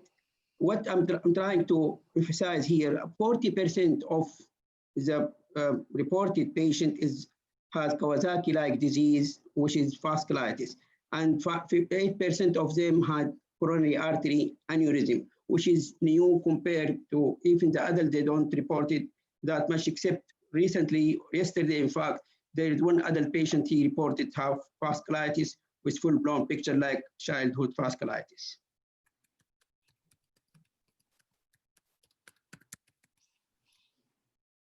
From UK, this is another report of 58 patients. In fact, also they reported 22.5% has Kawasaki, and all the American Heart Association criteria applied to them. 14% of them had coronary artery aneurysm. 50% of them had shock-like picture, necessitate an ICU management, and 40% of them had just mild form of fever and inflammation without shock or Kawasaki disease. From Italy, this number 10 patient was reported to have typical Kawasaki disease over the last of 2 months from March till April. 5 of them, so they compared this group of patients with 19 patients over the classical Kawasaki disease over the last 5 years prior to starting of this pandemic. 5 of them, they have the full-blown picture of macrophage activation syndrome with typical cytokine storm syndrome. However, from China and Japan, though the Kawasaki disease is quite high incidence there, nothing was reported in terms of Kawasaki disease, whether there is a background of racial and genetic background. What about pathogenesis of this hyperimmune or hyperinflammatory process? This slide, in fact, is quite important, simple and quite important in trying to explain what is the cause of the cytokine storm and all these cytokine get produced. In fact, due to unknown factor, possibly the genetic factor, the basic immune system, natural killer cells and cytotoxic cells, unable to eradicate the infected organ, the antigen, unable to produce a signal of apoptosis. By this way, the infected cells will last there and persist there and lead to overaction and overproduction of the other cytokine and migration and proliferation of the macrophage and histiocyte, and by that way lead to the secretion of the cytokine, including all the cytokine. This is important also in terms of management. Most of these cytokines trying to counteract this cytokine to improve the situation of the patient. This is the umbrella of cytokine storm syndrome, in fact, and all the heterogeneous disease can lead ultimately in final pathway to cytokine storm syndrome. Commonly, the infection-induced hemolytic HLH. In fact, this either viral or even any infection can induce it. Basically, influenza, Epstein-Barr virus, and now the COVID. It can induce such a problem, hemophagocytic lymphocytic histiocytosis, in normal patient, i.e. with no underlying disease, or it can be induced in patients with rheumatological disease, malignancy, or underlying disease. To get better explanation, most of the people trying to explain the underlying genetic problems by exploring the familial HLH as a primary cause of HLH. This is a hemophagocytic lymphocytic syndrome, and in fact, it's primary or familial or genetic. And this gene probably can occur, and probably there is a syndromatic as well can cause a primary. Whereas the secondary, with what is called macrophage activation syndrome, can occur on the basis there is an underlying rheumatological disease or malignancy. Here, the identified gene in the primary or familial HLH, 5 gene was identified and subclasses. The first one was unknown, and the other 4, in fact, even the antigen and the protein was identified, and all of them lead to inability of the natural kill cells cannot eradicate the antigen or the antigen or the tumor if it is there. In terms of syndromatic, there is underlying autoimmune or immune defect, like she got Higashi-Grisel syndrome or HLP X-linked histiocytosis. All of these can also have a defect in the gene where they cannot eradicate the defect on natural killer cells. The glycoprotein perforin is almost found in 30 to 50% of familial HLH, which is mainly it has cytolytic dysfunction due to mutation in the gene encoding that gene.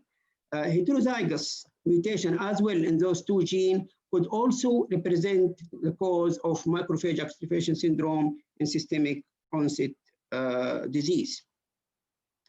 From animal model of HLH also found that the perforin deficient lead to the cytotoxic CD8 cells producing a lot of interferon gamma, which is has particular importance in pathogenesis of macrophage activation and lead to secretion all the other cytokine.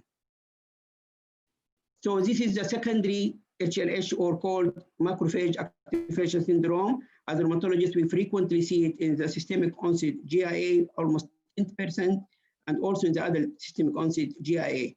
Whereas in the SLE, from 1 to 5%, in Kawasaki, 1%. However, in the reported cases from Italy, up to 50% of the reported cases of the last 2 months, 50% found related to COVID initiation. Other rheumatological disease also is being reported, including vasculitis. This is a new classification, 2016 classification criteria for macrophage activation syndrome. In fact, it meant for systemic onset GIA, but it can be applied for other rheumatological disease like lupus, like Kawasaki disease, almost to have to make the classification criteria. Ferritin level will be high, and 2 of the other manifestation or the lab workup, platelet, ALT, and triglyceride fibrinogen, as well as others. This is a pathognomic picture in the bone marrow where it shows there is hyperactive macrophage engulfing the different type of the cells, lymphocyte, monocyte, and other parts in the bone marrow. However, if it is negative, not present, does not rule out macrophage activation syndrome. What about other tissue? Also been evaluated in post-mortem evaluation of macrophage activation syndrome, revealed there is extensive macrophage infiltration in the heart, adrenal gland, liver, pancreas, and meninges. So it is not only in the bone marrow, it can be in other places. Liver biopsy macrophage activation syndrome patient demonstrated massive infiltration of macrophage, which is producing all this cytokine and causing these manifestation. What we learned from the previous epidemic of SARS, H1N1, and HLH. In fact, whole exome sequence was done for 16 patients without underlying rheumatic diseases who died of the H1N1. what is found that 81% display feature of cytokine storm syndrome, whereas almost 1/3 of them carrying a pathological variant of HLH cytolytic pathway. It means that there is a genetic background in those type of patients leads them to have this storm syndrome and immune dysregulation. Another post-mortem lung biopsy trying to identify what could be the cause of death in those type of patients in 2003 from the previous SARS infection. 2 out of 6 patients showed there is hemophagocytosis in the lung. It does not mean the other 4, they don't have it, it's not there, but what is found in only 2, but from the background, it might be negative. Negative does not mean the hemophagocytosis is not there. What about cytokine and biomarker of the hyperimmune status? Now, here to compare between the HLH hyperinflammatory process, HLH mainly, and MAS with status in COVID. CRP, in fact, it raised in both. So we are learning from the HLH and MAS and comparing it to the COVID. CRP is high in both, which is available almost in each secondary care and available in each lab. D-dimer, high D-dimer and low fibrinogen also might indicate active cytokine storm syndrome and also associated in COVID with severity and adult ARDS. Ferritin is the basic integral part of the cytokine storm syndrome. Diagnose, predict for sepsis and mortality. Also present, and there is a similarity between the hyperinflammation, inflammatory disease, what is HLH and MAS, as well as the COVID status. CD25 is being used for monitoring of the disease, and also it will be quite important to see it in association with COVID-19. IL-6 is also present, elevated in both of hyperinflammation syndrome and associated severity in COVID-19. The gamma interferon is the basic one, which is driving all other cytokine, is elevated on both in hyperinflammation as well as in COVID-19. IL-1 beta elevated also in both. So what we learn from this, there is a similarity in terms of biomarker between the hyperinflammation or hyperinflammatory disease, HLH and MAS, as well as in COVID. Other parameter, IL-1, IL-18, is still not well assessed in the COVID-19. Here, just to show you the difference between the related to COVID, the multi-system disease syndrome related to COVID, comparing to other cohort of the disease, found that the age group, those who's having the multi-system disease in COVID have elder age compared the Kawasaki cohort of Kawasaki, not related to COVID syndrome.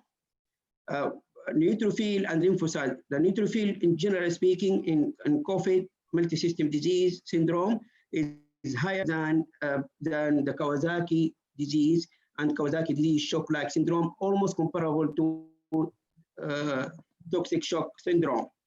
While the lymphocyte is lower in the COVID-related multi-system disease compared to Kawasaki disease cohort, Kawasaki disease shock syndrome, and toxic shock syndrome.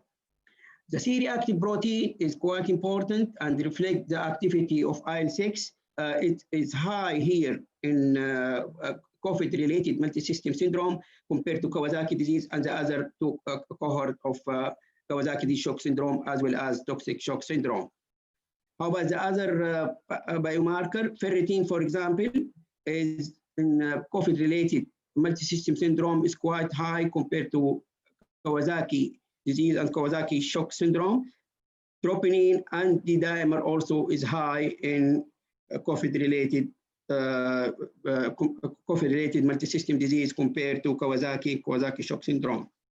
Now, is COVID-related cytokine or hyperinflation is equal to mass. The biomarker almost the same, but the debate about because of involvement of the lung more severely compared to mass, especially in adult, people are questioning, is it the same or it is a new syndrome? Vasculitis in children, it's not reported in mass, but it is there in COVID. In severe form, in COVID-related cytokine storm syndrome, there is no hepatosplenomegaly because of huge amount of macrophage might invade the spleen and the liver, making it there's no hepatosplenomegaly secondary to failure. Treatment of hyperimmune status or hyperinflammatory process. The treatment almost the experience of the treatment gained from the HLH and macrophage activation syndrome. So the steroid, cyclosporine, in fact, mainly the cyclosporine, one of the main treatment in MS and HLH, while still in COVID, it is theoretical. And anakinra, IL-1 beta blocker is one of the treatment, in fact, in big trial, and still in, under investigation in COVID-19. IL-6 also is part of the treatment, and by case report in hyperimmune, whereas still under investigation and trial. Theoretically, because if IL-6 is high, you can use it, but still to have a guideline and still under working and under trial. Interferon gamma blocker, it approved, in fact, FDA approved in HLH genetic 1, and case report in the macrophage activation syndrome. However, it is in refractory macrophage activation syndrome, interferon gamma, it is used and it is in phase 3 now trials, while in COVID is still under investigation. So if you have patient with high serum ferritin, which is a basic biomarker in macrophage activation syndrome, with high D-dimer and C-reactive protein, as well as natriuretic, with low platelet and albumin, and the patient positive for COVID, with some of vital sign disturbance. So consider it hyperimmune syndrome and take care of that patient probably in high dependency unit, keep close observation. So hyperimmune states in COVID-19 probably considered a new syndrome. The exact pathological mechanism of hyperimmunity is complex, not fully well understood. Early recognition, appropriate treatment of immunological complication will decrease the morbidity and mortality. And thank you very much.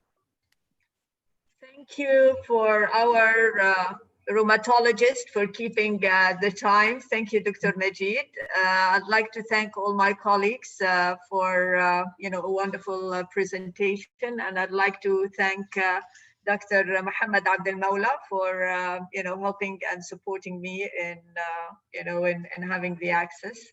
And I think we have questions, so I don't know, do we have time for questions, Dr. Aga?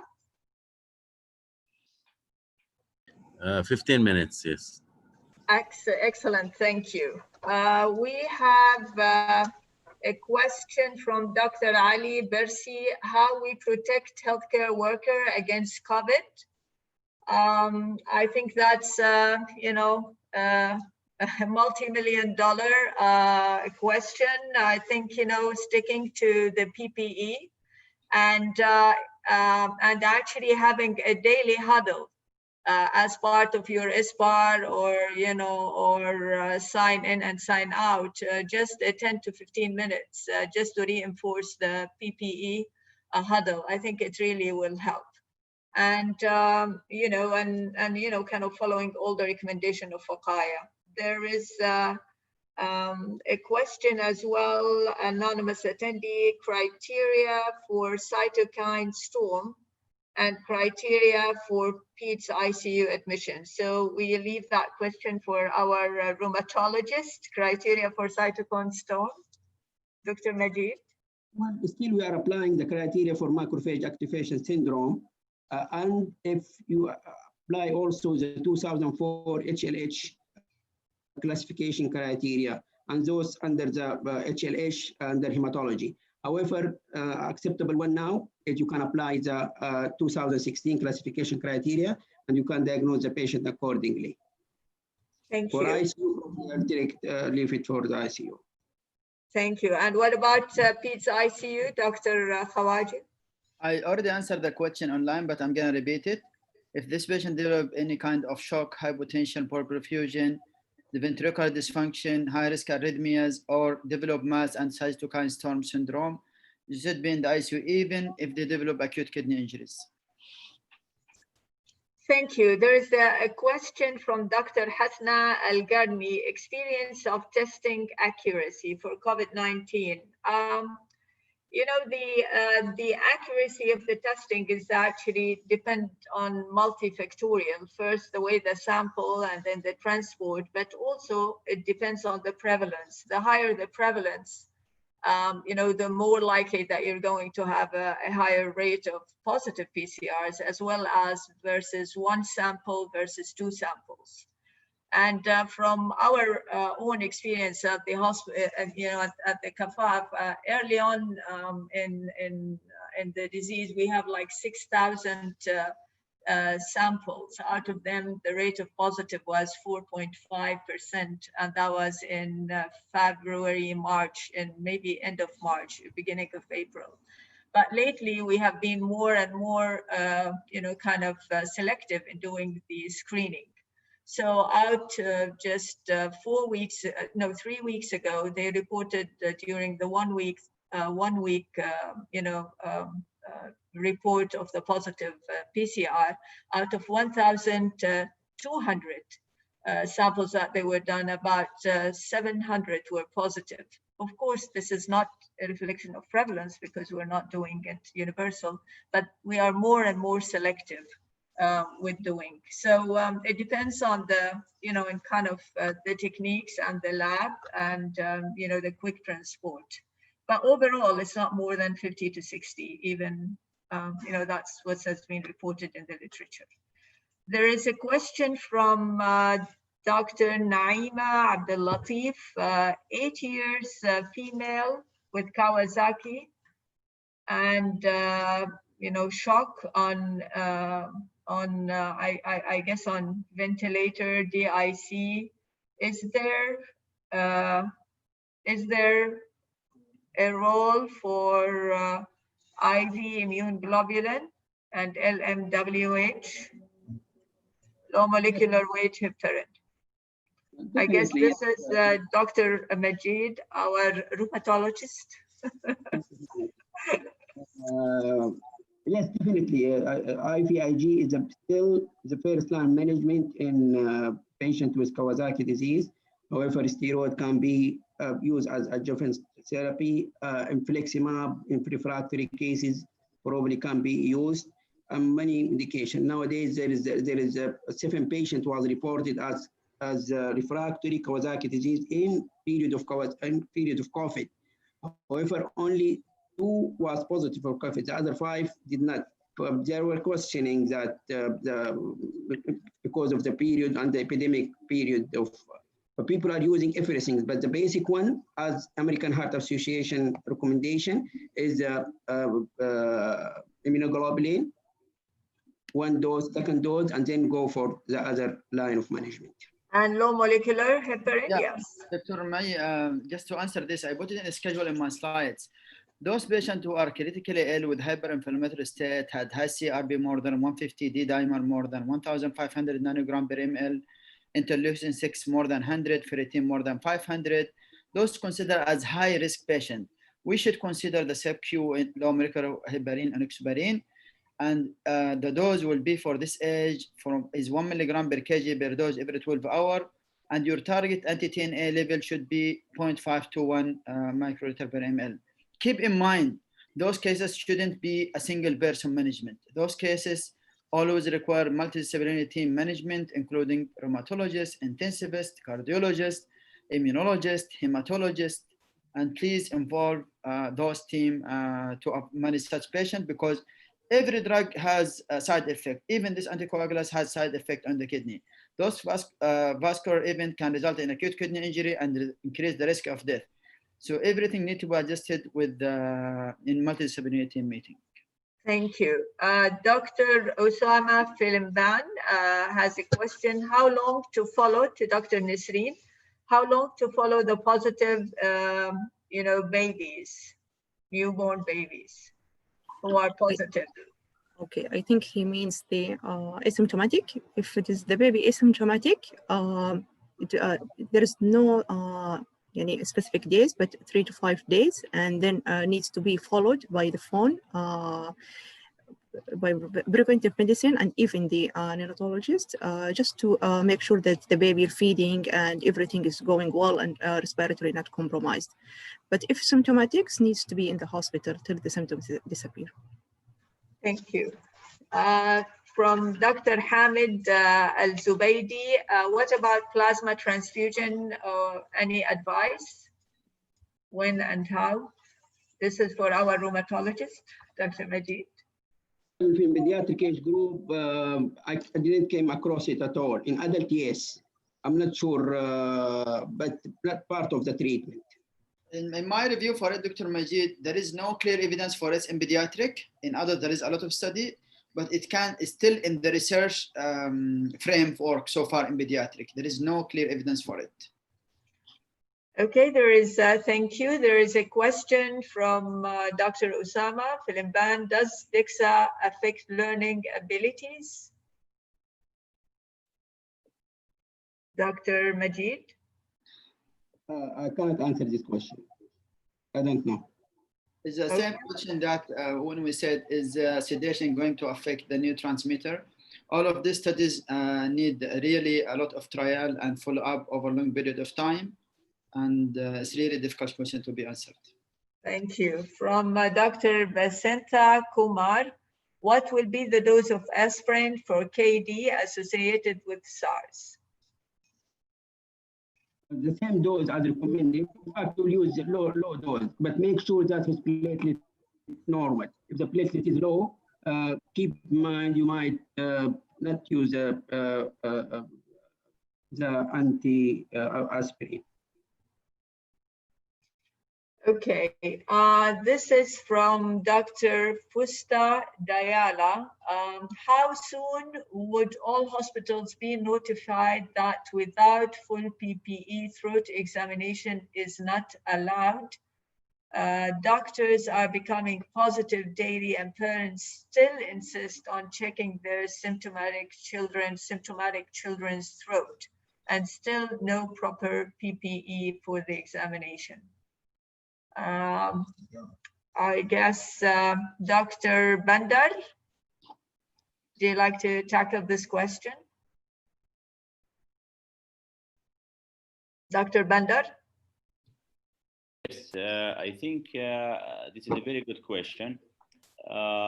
If you go to the WHO, they do not recommend any throat examination without wearing the full PPE.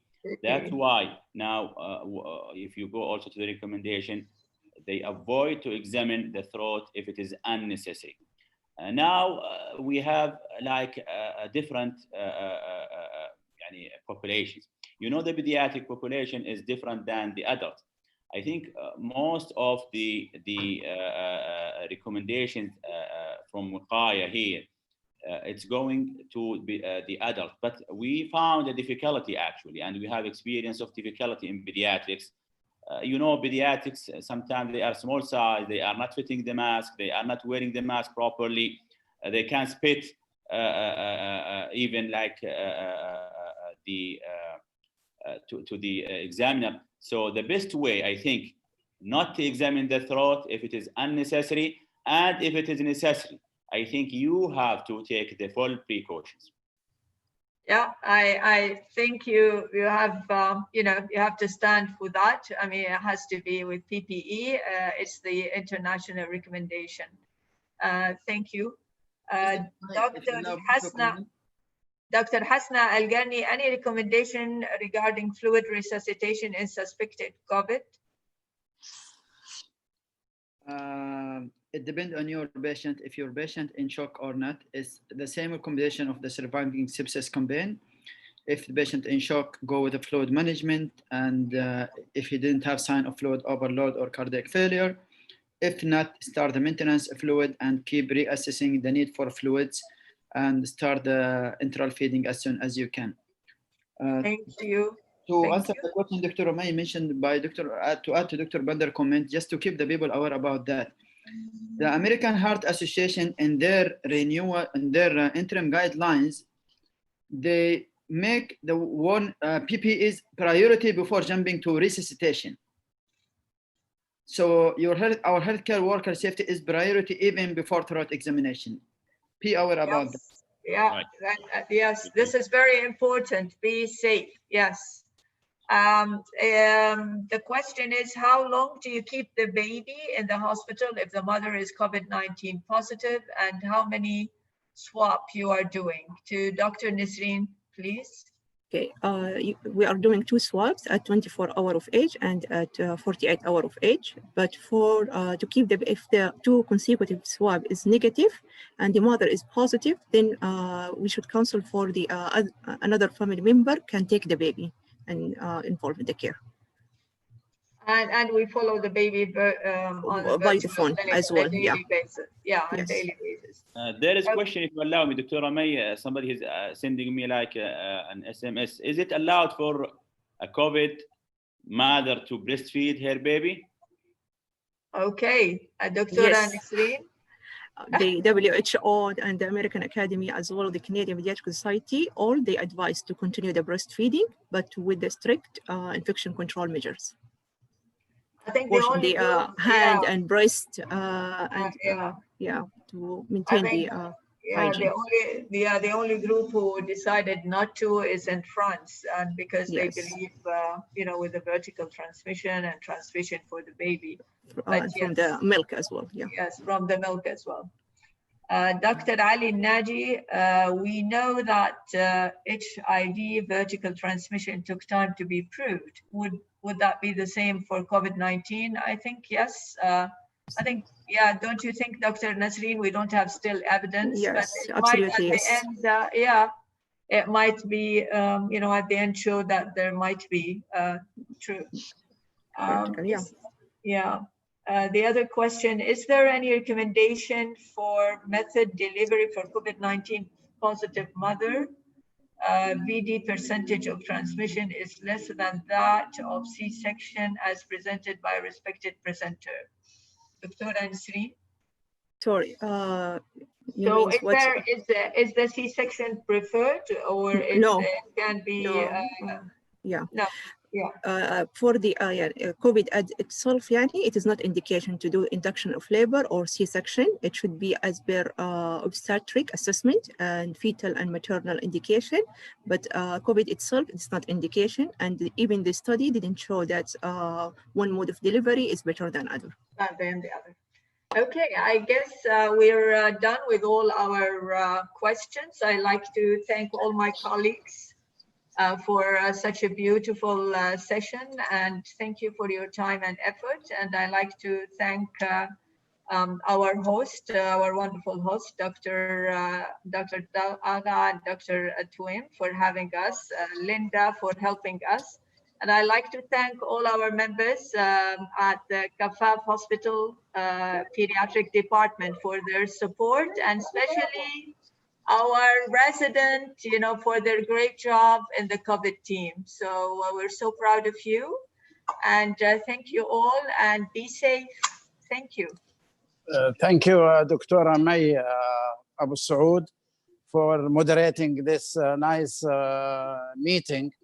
And on behalf of the Saudi Pediatric Association, I would like to thank King Fahd Armed Forces Hospital in Jeddah, and thank all our 4 speakers, namely Dr. Bandar Al-Khammash, Dr. Adib Khawaji, Dr. Majid Mahmoud, and Dr. Nisreen Al-Kafi. Would like also to thank our pediatric club coordinator, Professor Abdul Mu'in Al-Agha. Many thanks, and for the support we are getting actually from our president, Dr. Abdullah Al-Umair, the president of the Saudi Pediatric Association. He's always helpful and really very supportive for these activities. And we'd like to meet you, inshallah, on the 28th of July, 2 weeks from now, for the next Saudi Pediatric Association virtual meeting. So thank you again. And thank you for even Tرووب, who actually helped us with this meeting. And special thanks to Rami and Mustafa. Thank you all and good night. Thank you, and thank you for all the participants and the attendees. Thank you, Doctor. Thank you. Assalamu alaikum. Thank you very much. Assalam. Thank you. You.